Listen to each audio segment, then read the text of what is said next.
Painting tools that you might need kung magpapapintura ka ng bahay mo or kung ikaw ang magpipintura ng bahay mo or kung pintor ka, malamang kailangan mo to. So number 1, ito yung latex paint edger. So ginagamit siya para ma-achieve mo yung straight line, seamless painting, at smooth painting. So ang gagawin mo lang, idadamp mo lang siya dito sa pintura and then tanggalin mo lang yung excess na pintura. Ipapahid mo na siya sa mga baseboard, sa ceiling, sa wall, or kahit sa anong corner. Perfect siya sa mga corner para ma-achieve mo talaga yung straight line. At ang mura lang nito, wala pa itong 200.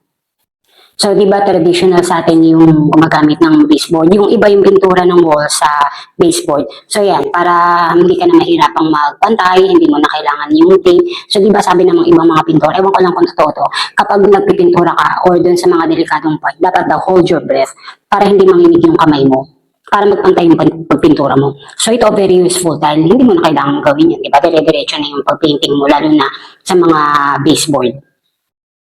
Second naman, ito yung sandpaper holder. So, madali siyang gamitin dahil meron na siyang handle, meron siyang dalawang clip sa dulo. So, ang gagawin mo lang, itong sandpaper, i-clip mo lang siya dito. Ayan, ganyan.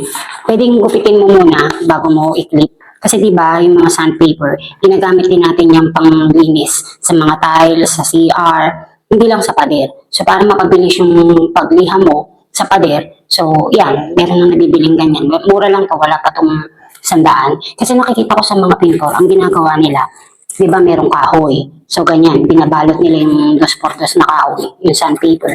Then, saka sila maglilihan ng pader. Di ba, nakakangalay. Unlike ito, meron na siyang holder, madali lang gamitin. So, yan.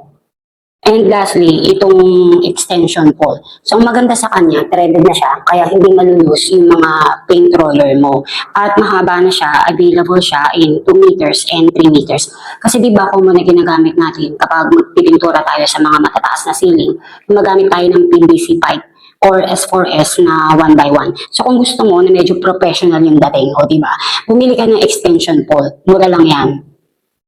At ito naman yung mga painting hacks kung plano mong magpintura or magpapapintura ka ng bahay mo. So, 3 yung basic na finishes. So, yung mga latex paint, yun po yung ginagamit na pintura para sa pader, sa mga FISM boards, sa Hardiflex. At pwede rin naman siyang gamitin sa kahoy as long as merong primer yung pader mo or yung kahoy mo. So, ang unang-una pong ginagamit is flat latex paint. So, yun po yung matte finish.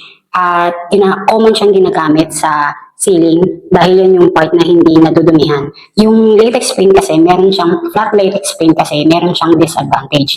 Madali siyang kapitan ng dumi. Kaya, probably, talagang nilalagay siya sa ceiling lang. Pero kung gusto mo ng mga matte finishes, pwede naman kasi ako, personally, mahilig ako sa mga matte finishes. Second naman is yung semi-gloss latex. So, yung semi-gloss latex, yan po yung common use na ginagamit dahil hindi siya madaling kapitan ng dumi at tamang-tama lang yung kintab niya. And third, yun naman po yung gloss latex. So, yung gloss latex, meron po siyang advantage at meron din siyang disadvantage. Siyempre, ang advantage niya, dahil glossy siya, hindi siya mabilis kapitan ng dumi unlike sa mga flat latex paint. So, yung glossy, ang disadvantage naman niya kapag yun ang ginamit mo, kapag hindi smooth yung surface, madali mo makikita at visible yung surface na hindi siya makinis. Parang makikita mo agad yung imperfection ng pintura.